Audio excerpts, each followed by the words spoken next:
I'm Teddy Downey, Executive Editor here at the Capital Forum, and I'm joined by Catherine Simonsen, co-founder of Simonson Susman. She'll be talking with us about how underenforcement of our federal and state antitrust laws over the last 50 years has led to excessive levels of corporate consolidation, rent seeking, and the underproduction of goods and services. Catherine, thank you so much for doing this today. Of course, it's great to be here with you. Catherine, you have a new law firm. I was wondering if you could just quickly tell us the idea behind that, how that came together, and then then I want to get into talk about price laws after that. Awesome. Yep. Thanks, Teddy. So I recently founded a boutique antitrust plaintiff side litigation law firm with some colleagues from the Federal Trade Commission and the US DOJ. Back at FTC, one of my partners, Simonson Susman, and I worked very closely on a Robinson-Patman Act investigation. He was in the front office under Chair Khan as the Associate Director of Litigation. I was over on the West Coast as the Assistant Regional Director for the Western Competition Group. And we saw really eye to eye on just the need for more rigorous enforcement of the laws, the need to dust off some of the precedent from the first half of the 20th century that really wasn't being used to get after the conduct that we all see as problematic, but more and more is hard to get at using, the full-blown rule of reason framework that most people use under the Sherman Act. And so coming out of the FTC and having been inspired to dust off some of these laws that have been underenforced, such as Robinson-Patman Act, we founded our law firm. Our colleague Nicholas Steppinger from the litigation group at FTC and Kate Brubacher, the former U.S. Attorney for the District of Kansas, joined us. We launched a little over a month ago, and we're really trying to do as much as we can to represent small and independent businesses or victims of anti-competitive conduct, get in there and shape like the fastest, most efficient way to get relief. And that may not always be damages, right? More often than not, it can be, let's go in there and actually get an injunction, like not even ask for damages, kind of like Epic did in the Epic v. Apple case under the California unfair competition law. So that's a little bit about our law firm and its origins. So interesting. So much room to run, I think, as well. And we'll get into one area momentarily here. You wrote a super interesting paper, Taking on Power Buyers, Expedient, High Impact Enforcement of Federal and California Price Discrimination Laws.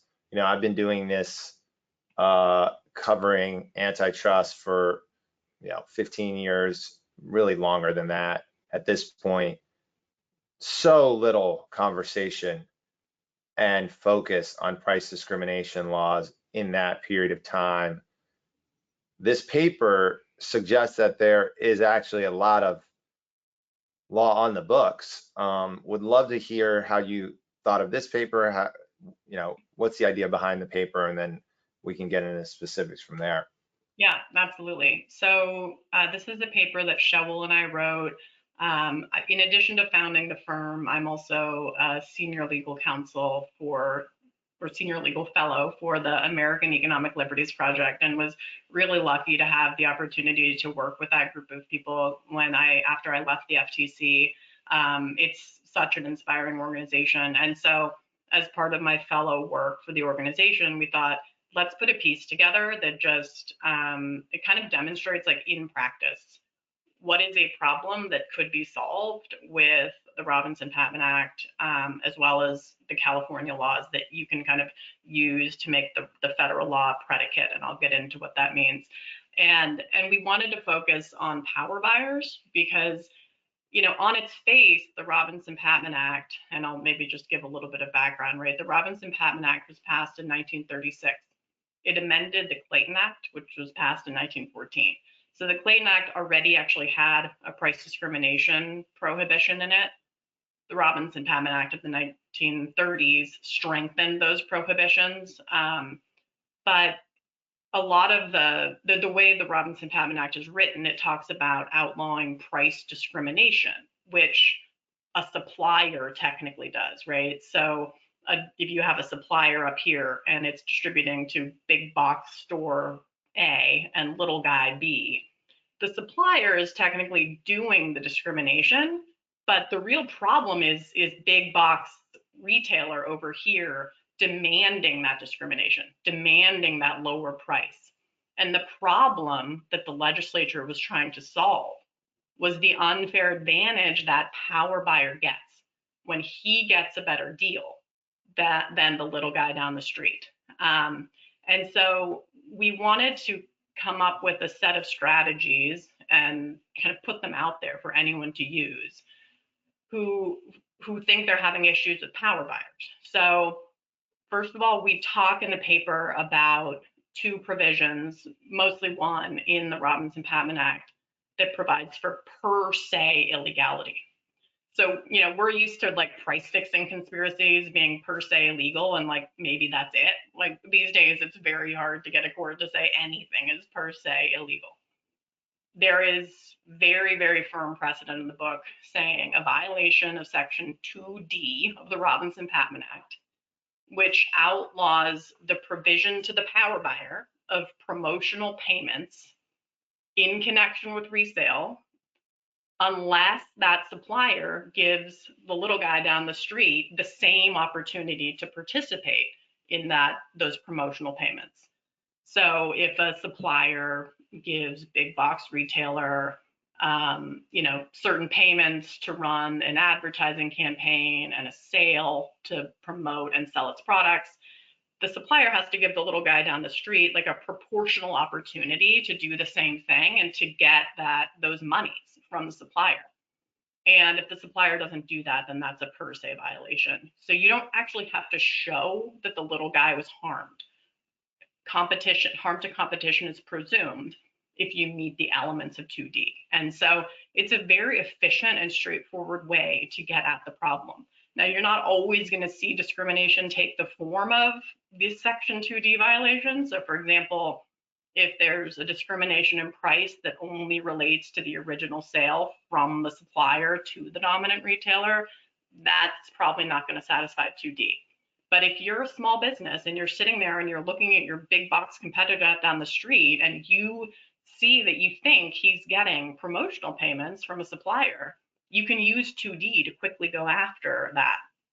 Now, what you might want to do, and the paper gets into this, is layer some California law on top, because some courts have said you can only sue the supplier for providing those promotional payments in connection with resale. You can't sue the power buyer demanding them. Some courts have said that under Robinson-Patman Act. But what courts have said is the FTC, under Section 5 of the FTC Act, can sue the power buyer for inducing those illegal payments.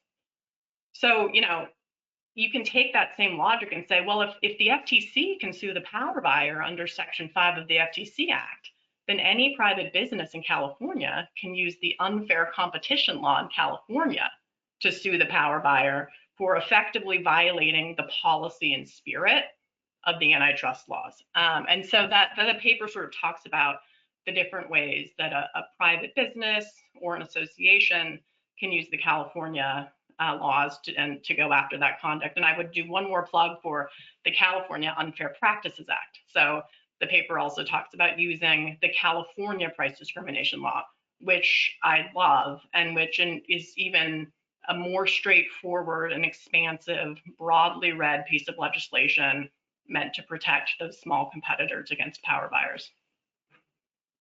Can we, is it too early to go into that? Because, well, actually, let's back up a second. So when you have, one of the things that gets tricky, at least from a reporting standpoint, when you're looking at power buyers, is the myriad ways in which these payments flow back and forth, and like which of these count as like marketing or inducements or what have you. You've got slotting fees, you've got advertisements, you've got, you know, promotions, you've got just so many things now, ways which you can pay. It's almost like your Walmart is like what Amazon does to their third party sellers, where it's like, you need to advertise here, you need to do all this stuff, and it's pretty complicated. And is 2D a way to like cut through all that complexity, or how should people who want to use this strategy think about muddling through that complex interaction between between the supplier and the power buyer? Yeah, it's a good question, and you're right. I think one of the things that power buyers have done to insulate themselves from scrutiny or to make it harder to prosecute them is to create like really elaborate ways of accounting for pricing and sending payments here and there in lots of different ways. Actually, the impetus for Section 2D of the Robinson-Patman Act was precisely this. So the reason why a violation of 2D is per se illegal is because Congress wanted to basically say, look, we want to kind of force price discrimination into the 2A fold. Like, if you're going to discriminate in price, we want to be able to see that easily. And so we will be able to see that easily if you're just doing it on the face of the invoices, right? But if you're playing games and you're like sending extra special promotional payments to one retailer and not another, like, we're not going to put the FTC or a private plaintiff to the burden of breaking that payment down and trying to say which part of it goes to marketing and which part of it goes to price. We're not going to ask whether it's cost justified because you're playing games, defendant. And so yes, you're absolutely onto something. And I will say that I think the California Unfair Practices Act goes a long way towards that too. It doesn't have a lot of the same technical requirements as a Robinson-Patman Act 2A claim would have. And it really gets more at, right, like, look, are you giving an advantage to the dominant buyer or aren't you? And if you are, then there's a problem. So yes, 2D is a way to kind of get at some of that gamesmanship. One of the things that you mentioned is that the way the law works, you go after the price discrimination by the supplier. But at the time these laws were passing, they were known as anti-chain store laws. The language around that has changed so much that even I've spoken to people who want to enforce Robinson-Patman who don't like calling it that, because they think it's hard to win in court when you're kind of going after the chain store specifically. Why is that? Why do you think that is? Does that need to be overcome as well? Just this hesitation around making it clear that, hey, this is actually fundamentally about the power buyer, right? Not the supplier inducing, demanding the discrimination. Yeah, it is. And it's also, I think, I want to be clear, when Congress passed the Robinson-Patman Act, it fully wanted to account for the fact that a big chain store might very well be more efficient than the little guy down the street. And it wrote into the law that if it's less costly for a supplier to deliver to the big chain store than it is to deliver to the little guy, maybe because you only need one shipment, or maybe the large retailer has its own warehouse, so the supplier just gets to deliver to the warehouse. Those are legitimate cost savings, and those can be passed through to that power buyer. And then if that power buyer wants to pass those cost savings through to customers, then that's great, and that happens. And that's I think something that gets overlooked. So the Robinson-Patman Act is not an like anti-big company law, right? It's really what it is.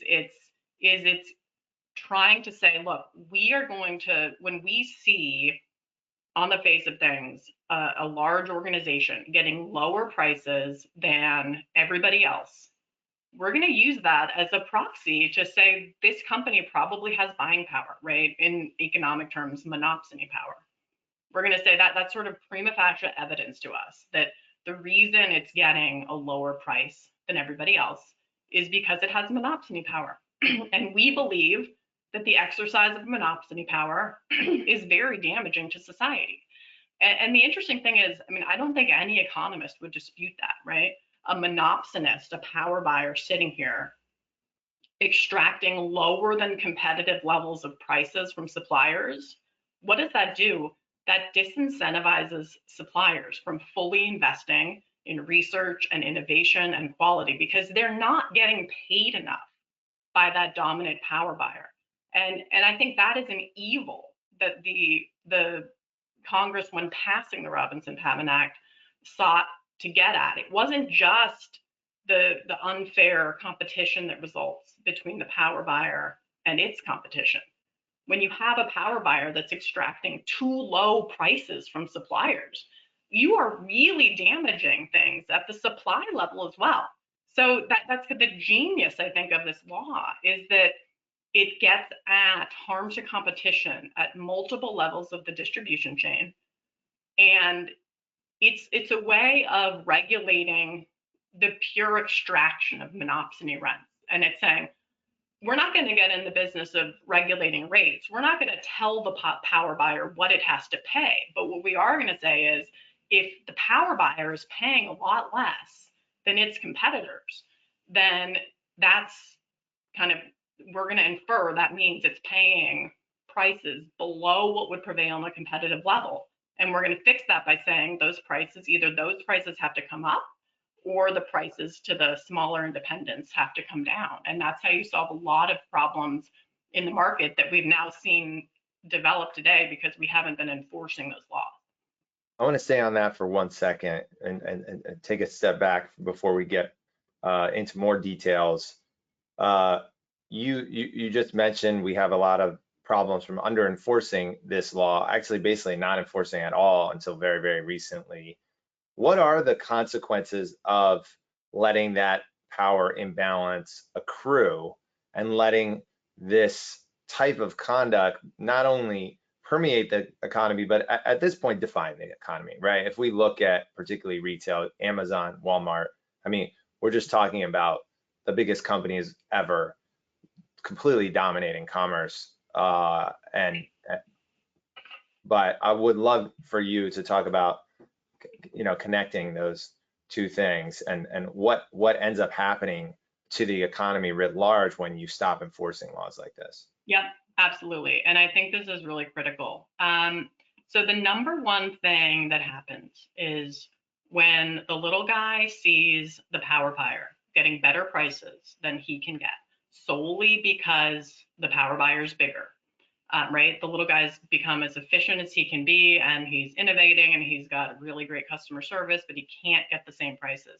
And he looks and he sees, like this power buyer is just blatantly violating the law, but like the FTC isn't suing him, and like he's getting away with it. Then the only thing he can do is go and try to merge with somebody else to get big enough to try to extract those same low prices that the big power buyer is getting. And that has literally been the cause of a lot of the consolidation sprees we've been seeing at the retail level. I mean, the number one defense that Kroger and Albertsons put up when they said we need to merge is because we need to get big enough to get the same prices that the even bigger big box stores are getting. I mean, it's insane. So if you actually enforce the law, then the little guys, or even the not so little guys like Kroger and Albertsons, they know that the big box store down the street isn't allowed to obtain those special prices. So there's no reason to merge. And in fact,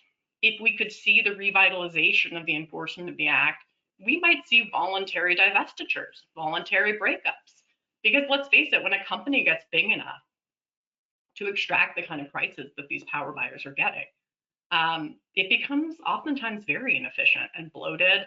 And so that's the number one consequence. But then there are following consequences at the supplier level, right? Once you have retailers merging and consolidating and growing their market power so they can get these really great low prices, suppliers start thinking, we've got to do the same thing. The only way we can bargain effectively with the big box store is to merge with our competitors. So then you see consolidation at the supplier level as well.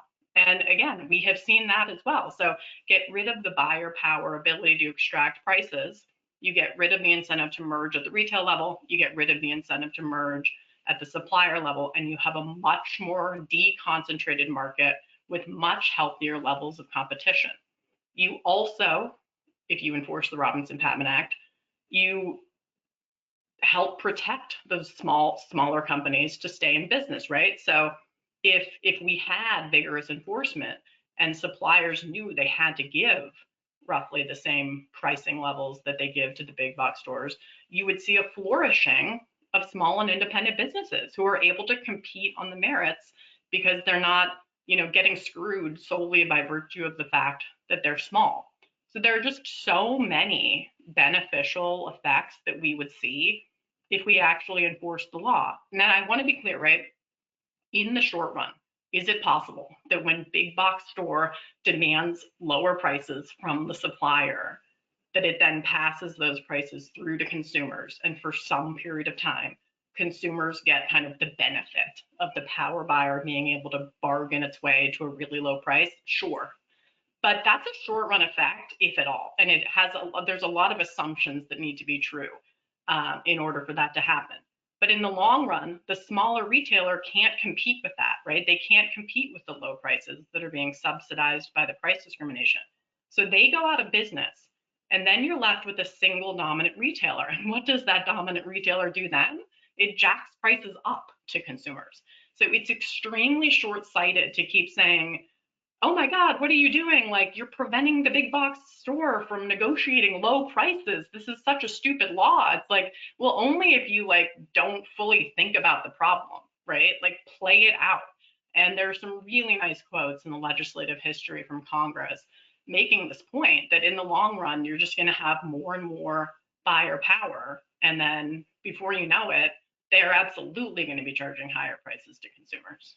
But even in the short run, I mean, aren't you ultimately also raising prices on the other non-dominant retailers, right? Isn't the supplier typically doing this waterbed effect where they're losing money on the big box, the big chain, the dominant buyer, and then they're making up with higher margins, really much higher margins on the less powerful retailers?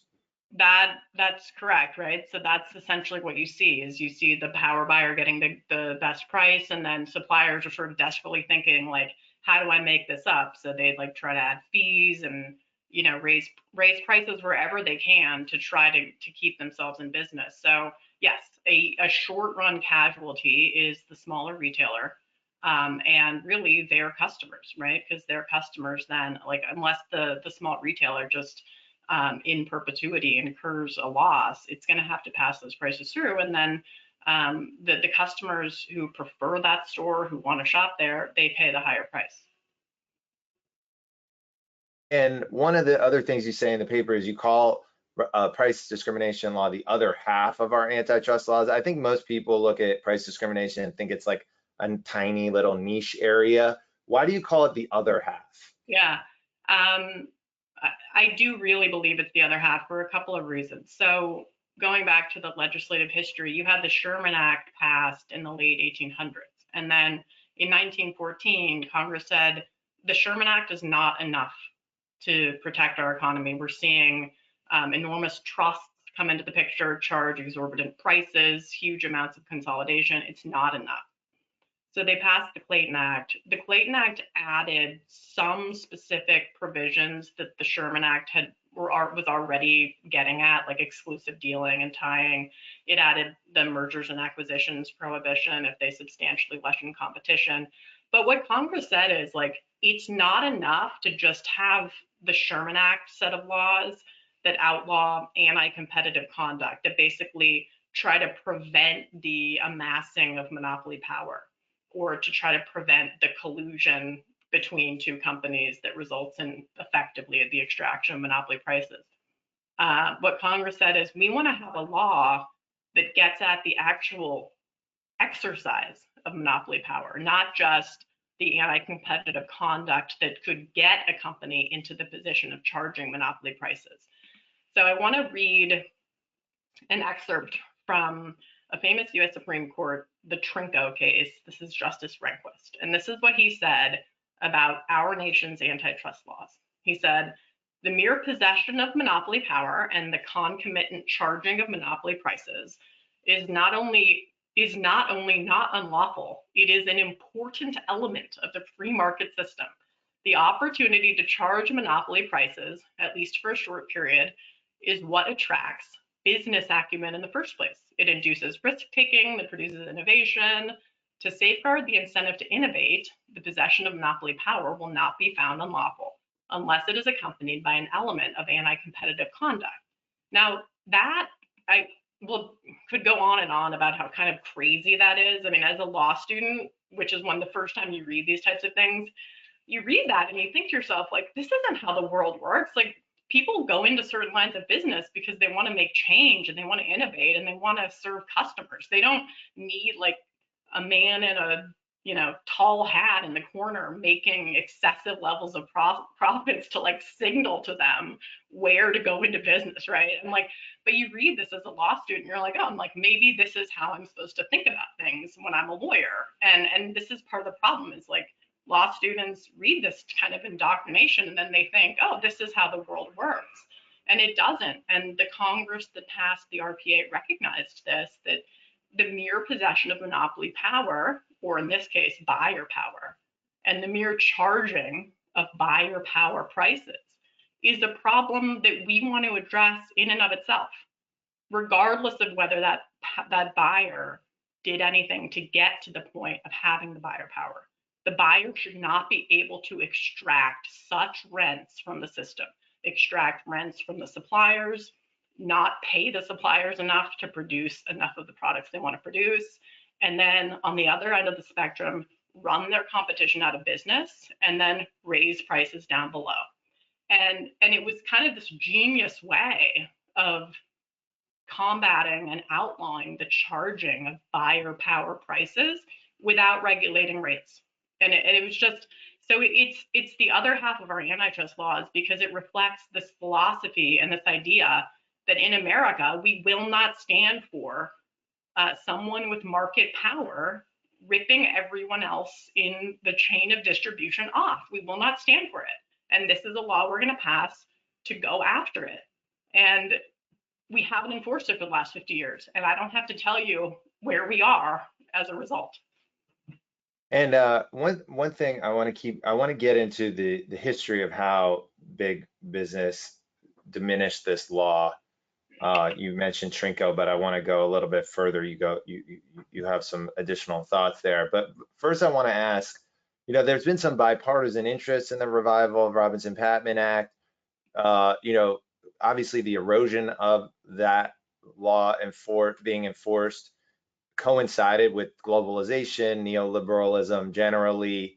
It seems to fit pretty nicely that, oh, you're just trying to get low prices, or and you don't care about quality, you don't have real competition. That allows you to be importing a lot of junk that might be just what the big chain wants to sell from abroad, as opposed to higher quality things here, or just more diverse product assortment. Is what do you that's one potential explanation for some bipartisan interest here, is sort of a reaction to globalization, neoliberal economic thought. But why do you think this area right now has enjoyed a little bit of bipartisan interest around Robinson-Patman? Yeah, I think it's because we all can look around us and we are all asking generally the same question, like, how did we get here? Why do we have so many dominant companies controlling so many industries? And why haven't our antitrust laws been sufficient to get after the problem, right? I mean, we've had so much consolidation. Think about the pharmaceutical space, the retailer space. There are so many places where we've had mergers and we have consolidation and we have companies ripping people off and charging too high prices. So I think whether you're a Democrat or Republican, you have to see that as a problem. And I think there's a renewed interest in Robinson-Patman because it holds out hope and it holds out the possibility that we actually have a tool that's on the books right now. And it's not too late. If we start enforcing this law, like, power buyers won't be able to keep extracting profits from the system. And we'll sort of like immediately stop incentivizing this excessive levels of consolidation. Yeah, I mean, I also to your point about just opening your eyes, I mean, we've had supply shocks that have been exacerbated by this kind of monopsony power, massive inflation. Well, if Amazon and Walmart are so great, how come prices are going up so much? So there's just like real world evidence of this not ending up that great for people as it is without it being forced for so long. Let's get into how the big business sidelined our price discrimination laws. You talk about a robust period of RPA enforcement. Would love to drill down on that and then what happened when the big corporations fought back. Yeah. After the Robinson-Patman Act was passed in the mid 1930s, you saw several decades of treating the law like a legitimate law, right? It wasn't just like dismissed as like a silly, simple law that doesn't understand economics. You have some really great the FTC in particular was extremely active, not only in getting to the point of having published opinions on the books, but just a number of consent decrees, extremely active, making sure companies knew that price discrimination wasn't going to be tolerated, which is entirely appropriate because Congress passed this law. And as enforcers, you're not supposed to pick and choose which laws you think are smart and which laws aren't. You're supposed to enforce the laws that Congress passed. But there came a point around the 1970s when big business just frankly got fed up and really started infiltrating every corner of academia and government with what I would call a misinformation campaign. And it's the same kind of propaganda that we hear today about, oh, the Robinson-Patman Act is going to cause higher prices. The Robinson-Patman Act rewards inefficiency. None of these things were backed by like evidence or analysis. It was theory, it was politics. But when you have a lot of money behind an information or disinformation campaign, it's amazing what you can accomplish. So I think one of the prime examples of how effective this campaign was is in 1977, the US DOJ Antitrust Division published a report proclaiming, quote, Robinson-Patman reduces pricing flexibility, discourages the development of efficient distribution systems, and frequently operates to the detriment of consumers. And it's this extremely lengthy report that's just really like maligning the law with very little actual evidence. And now recently, right, like fast forward many decades later, we had the US DOJ retract that report. Okay, so now if you pull that report up online, there's a big like statement branded at the top of each page that says this report is out of date. It is retained for historical purposes. It no longer reflects contemporary economics or market realities and should not be relied on for current matters related to the Robinson-Patman Act. But that's like kind of evidence of how strong this information campaign was. So judges, economists, lawyers, everybody almost came to believe like it would be embarrassing to say that one should promote the Robinson-Patman Act. It was like sort of like prove your worth as a lawyer, prove your worth as an economist, just get up there and say that the law is silly or damaging. And the FTC and DOJ simply stopped enforcing the act. And we had, to the extent it was enforced by private parties, we got some really, really bad opinions from courts just going out of their way to try to narrow the act as much as they possibly could. And so, that's kind of what's happened over the last 50 years that kind of started, in the 1970s, following a period of really vigorous enforcement, which not coincidentally coincided with the golden years of American capitalism. I don't think it's a coincidence that our best years of not only equality and fairness and middle class and all of that, but also growth and innovation, right? That all happened during a period of time where we gave credit to this law and we were enforcing it. Yeah. I also wonder, and we've got some questions here from the audience that I want to get to before we talk about the path forward to further revitalizing it.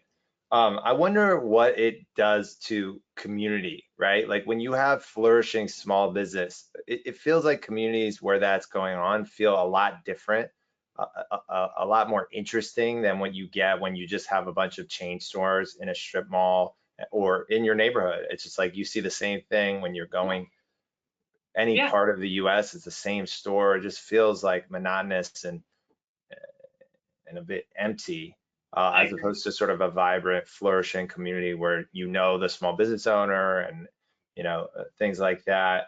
Um, the other thing that came up when you were talking, you mentioned uh, uh, it, just calling the law silly and not enforcing it. That seems like there's bipartisan interest in pushing back against this type of lawlessness, at least at some level.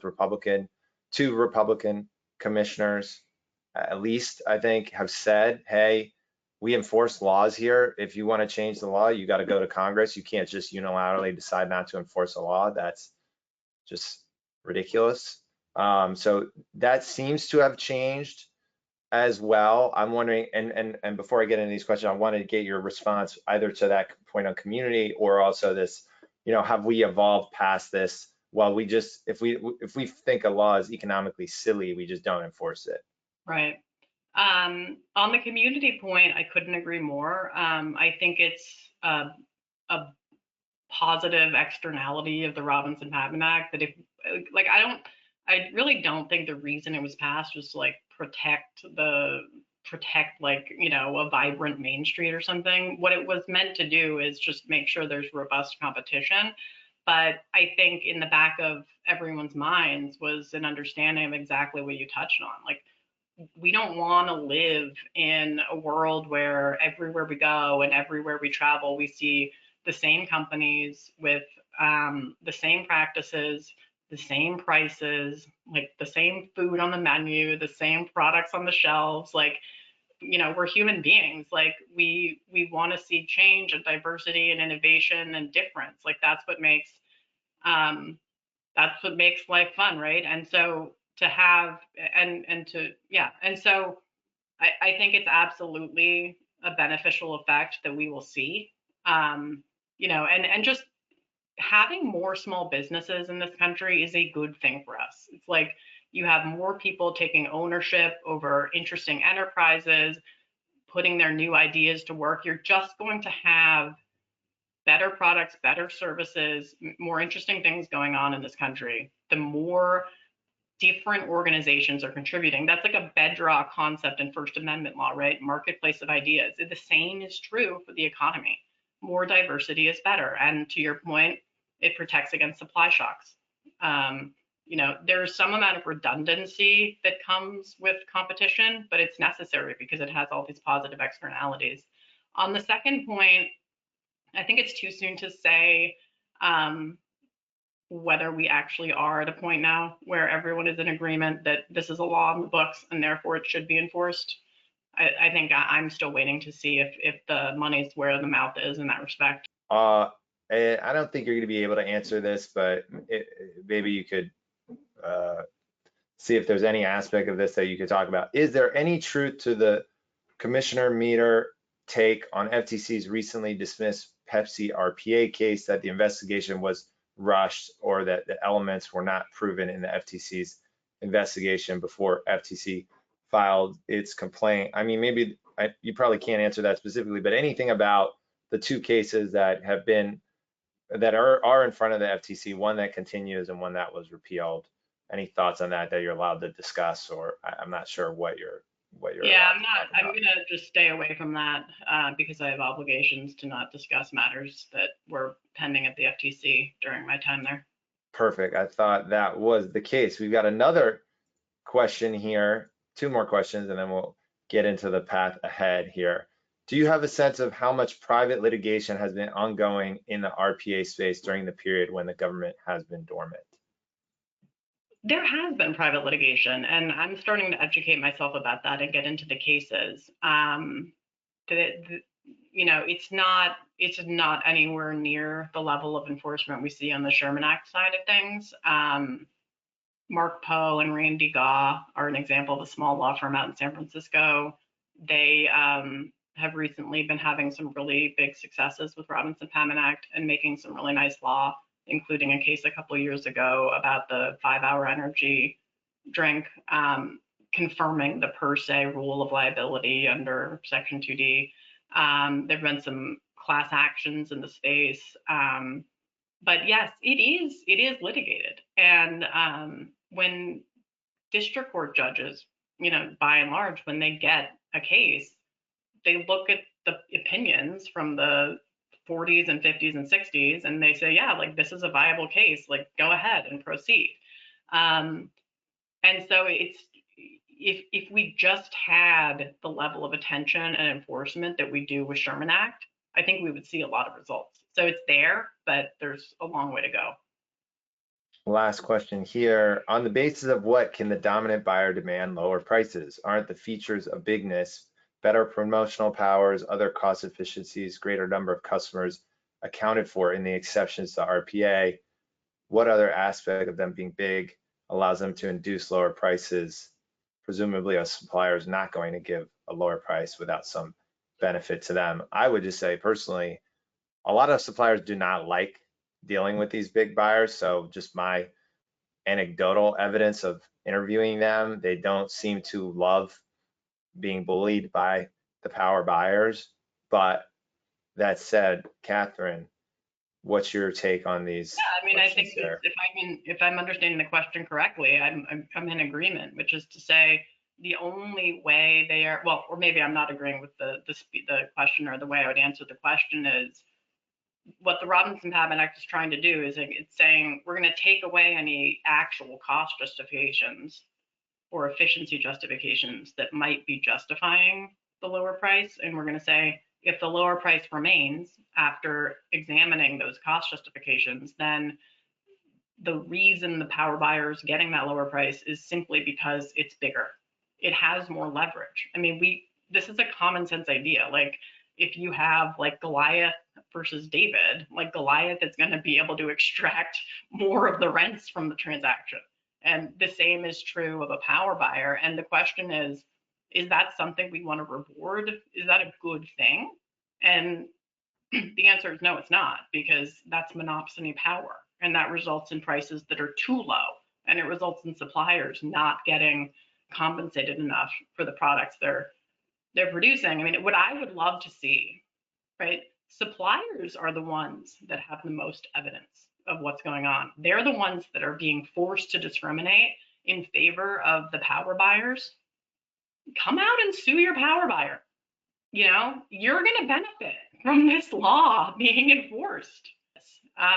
Think about it. That's sort of the fastest way to get at the problem. But hey, suppliers, you benefit when this law is enforced. It's not to your benefit to sit on the sidelines and not expose what's happening. Yeah, I mean, well, first of all, they complain about specific things like, oh, Walmart makes me deliver at a specific time and I incur fees if I don't get the truck in that exact way and unload it in a specific way. There are just so many terms that are hard to deal with. They're being told how to run their business. There are just a lot of complaints by the suppliers about the Walmarts of the world. Ostensibly, if they were so happy about this, they would not be complaining. And then obviously you have a lot, if you have a bunch of different customers, typically that's viewed as a good thing, as opposed to one really big customer. So just like you said, common sense, I think.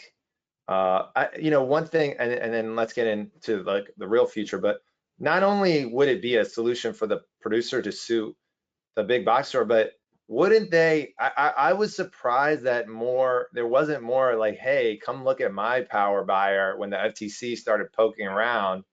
And then you'd think they would just be like, oh, you know what, here's all the stuff. Like, oh, you're gonna say we can't do this anymore. Oh, sure, we'll settle. Right. That seems like if that started to happen, that could be a way for a huge turnaround in how things go in this world, because instead of having to go 7 to 10 years of litigation, you do enough of these cases with a state enforcer or whatever, where you have a producer who's perfectly fine to agree not to do it anymore, as long as they get protection on the other side Right. from retaliation by the big chain. You know, why do you think we don't see that? Or, you know, could we see that? Or could that be a Well, shortcut yeah, here? I mean, probably. I think the reason we don't see that so much is because suppliers are afraid that then someone's going to go after them, right, for being sort of a party to the discrimination, even though they were forced kind of beyond their right, like it of their own volition, they did not give the big box retailer a better price. They were forced into it. But I think that's probably the reason why you don't see that. But I think suppliers need to realize that if they don't stand up and just provide the information necessary, and like you said, just being sure of FTC fine, like I won't discriminate anymore. Like I'll follow your order not to give better prices to the big box store.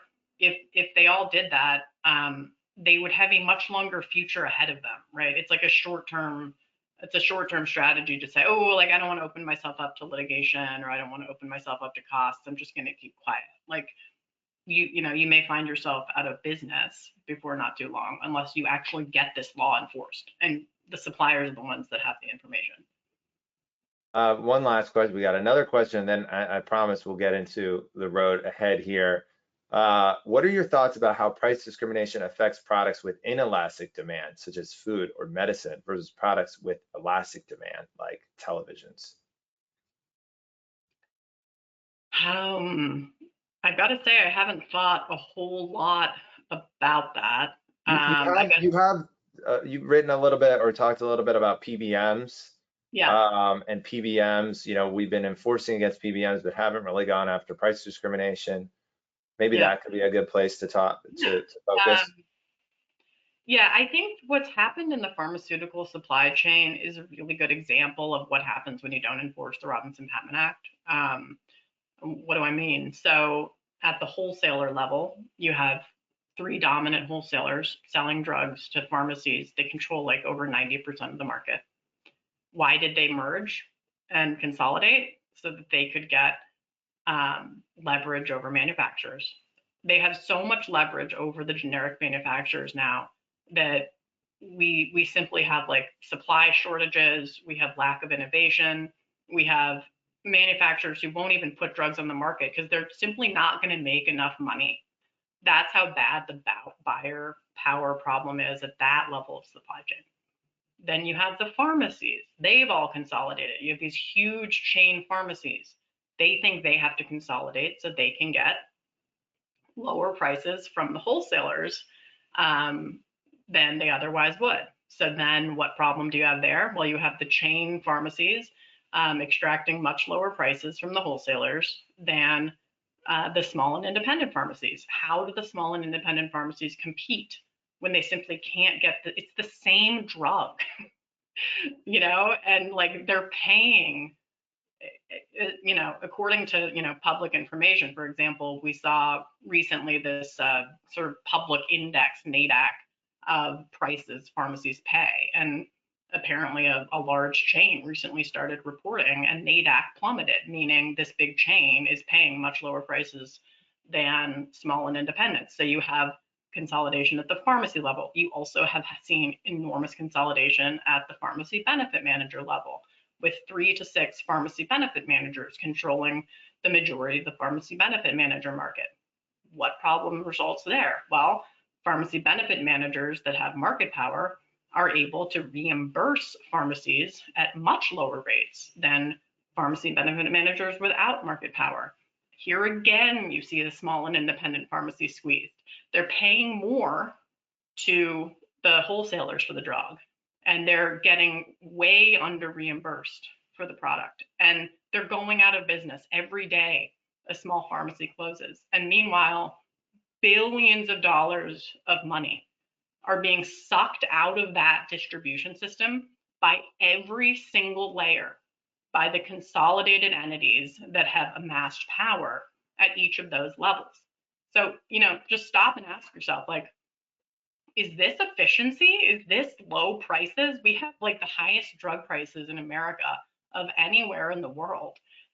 We have a shortage of drugs. Like everything that could possibly go wrong with a segment of the economy is going wrong in the pharmaceutical supply chain.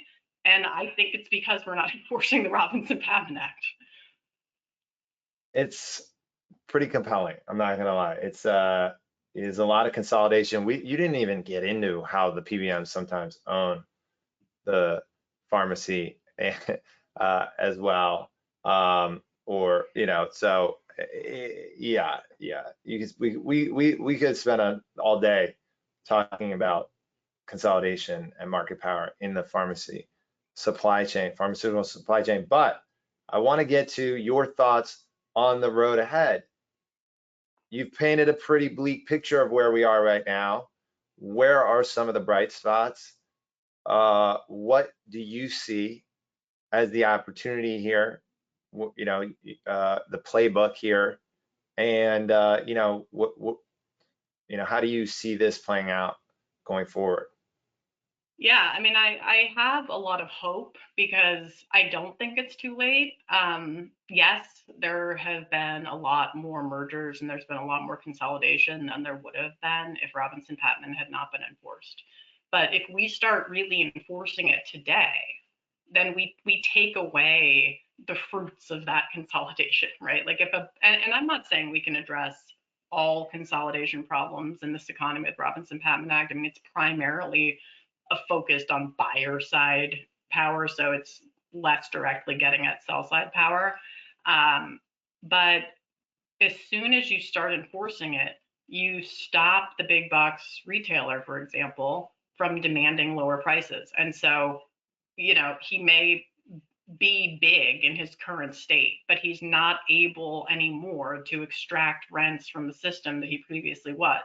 And then you start planting in his mind the seed of like, well, if I'm not getting like the bargaining leverage that was the reason for my buying spree that I conducted over the last 50 years, then maybe I should like start divesting some business units and start, you know, basically creating smaller pieces of myself to go out in the world and specialize, right? And like do specialize in one particular set of products or ways of distributing.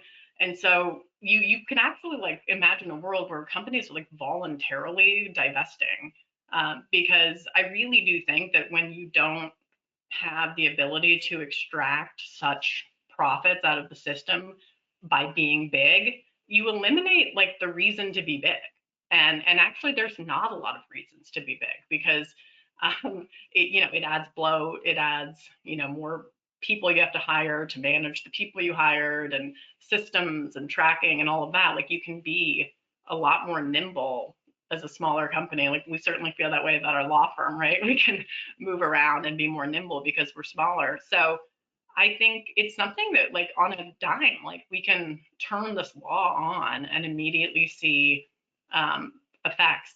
But we need to do it soon. Like, and I do think in the pharmacy space, for example, like it's urgent so that we quell the mass closings that we're seeing in the pharmacy space, and just like, you know, it's not something that pharmaceuticals are not something to play around with. This is like people's lives. Like we need to have an economy that's properly incentivizing full production of pharmaceuticals and the ability of an elderly person to get to the pharmacy of their choice and get the service that they want and need. And so, yeah, I think it's just a matter of will. We have to do this collectively. It can't, you know, it can't just be the FTC. It has to be private enforcers. It has to be state enforcers, associations. There's ways consumers can enforce the act, and I could do a whole separate podcast about that. But the state price discrimination laws, we need to look at the state price discrimination laws and use them. The RPA is not a panacea. You have to have interstate commerce, right? That was the jurisdictional hook. You don't need interstate commerce for state price discrimination laws. Some of them are much better. So there's a lot of promise and a lot of opportunity. State AGs, you can get penalties. You can get, you know, you can get damages for if you bring the case the right way. So we can do this. And I think also just restore a little bit of like what I think is supposed to be this was at one point the spirit of America, right? America is not a land of monopolists. It's not a land of, money hungry people. It's a land of people who want to innovate and create businesses and like have a diverse economy, have the type of community you were talking about. So there should be a will, and there is a way. It's on the books right now. And what we got one question here, which is asking to talk more about the potential of state law and enforcement. One thing that maybe we could talk about, you mentioned this path where you look at 2V as a way to just try to force everyone into being more transparent about how they do their pricing and get a per se treatment. But also, I think you mentioned that services are covered in the California law. Is that correct? I mean, I know, I believe that a lot of, big chain retailers are aware that there is a Robinson-Patman Act, even if they don't believe in it or don't have any compliance program that meaningfully would address it. Enforcement, but what about services? And does that make it easier to sort of put up, a more robust, package of enforcement? If you're committed AG, you're committed private plaintiffs, to really take advantage of this law. Yeah.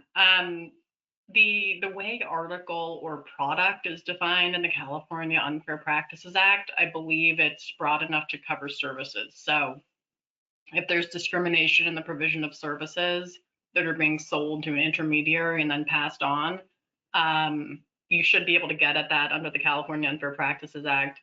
The California Unfair Practices Act, but the other thing you can do potentially is not even use the California Unfair Practices Act. Let's say you have a really good Robinson-Patman Act 2A claim, but it's not like a good, it's a service at issue. You can use the California Unfair Competition Law to say this is illegal because it violates the policy and spirit of the Robinson-Patman Act. So, for example, Judge Gonzalez-Rogers in the Northern District of California in the Epic v. Apple case said, well, Apple didn't violate the Sherman Act, but it violated the policy and spirit of the Sherman Act. And so I'm going to stop it from pursuing these anti-steering restraints under the Unfair Competition Law of California. You can do potential, so there's a number of ways you can be creative. If there's some technical limitation with Robinson-Patman Act, do it under like a California UCL or something. There's a lot of ways to be creative to try to, it's to really get at the problem that Congress is trying to stop. And in one respect, the cat is out of the bag. We have had an RPA case move forward with the FTC on the liquor distributors or big liquor distribution and Total Wine, basically. How do you think there's a likelihood that you just see a lot more of these because people say, hey, you can win on this, and there's a lot of opportunity here, and the minute that you actually get into the meat and potatoes of these cases, because there has no been expecting enforcement for so long, that actually the facts make it pretty easy to win. Do you see that as being likely, or do you still think that the judges are just so indoctrinated to think it's a silly law that it's going to be an uphill climb? No, I do. I'm hopeful. I think it's going to take lawyers keep opening their minds, because I think as our law firm has started to get off the ground, we're starting to talk to people about partnering on cases and things, and the instant reaction to using the Robinson-Patman Act is kind of this, oh, I don't know, like, no one ever learns about the law. So I think it's going to start with lawyers. Like, if you're a litigator out there, like, go pick up the treatise and like, and also like non-antitrust lawyers, like, get in the mix. Like, you don't have to be some expert on like supply and demand to go prosecute a Robinson-Patman Act case. So like, don't think that, antitrust law is like too difficult or too hard for you. Like, I find that people who haven't been entrenched in like the antitrust law world are much more open, and you can do it. Anyone can do it. Bring an RPA claim. Yeah, it's interesting because if you didn't go to law school, you just can look at power just for power's sake without any of the hindrance of thinking that some economists will think you are silly. Right. If an economist calls me silly, I find it to be makes me feel good about myself, makes me think that I must be doing something right when they call me silly. But you've been very generous with your time. I'm super excited to see what you and Shaul do with your new firm. Please, I hope everyone gets a chance to read Taking On Power Buyers, Expedient High Impact Enforcement of Federal and California Price Discrimination Laws, which came out today. Is that correct? Yeah, the AL. Yes, that's right. Just came out. Take a look. It's super interesting. I think we're gonna be following this issue for some time to come. And Catherine, thank you so much for doing this today. Thank you, Teddy. This was really fun.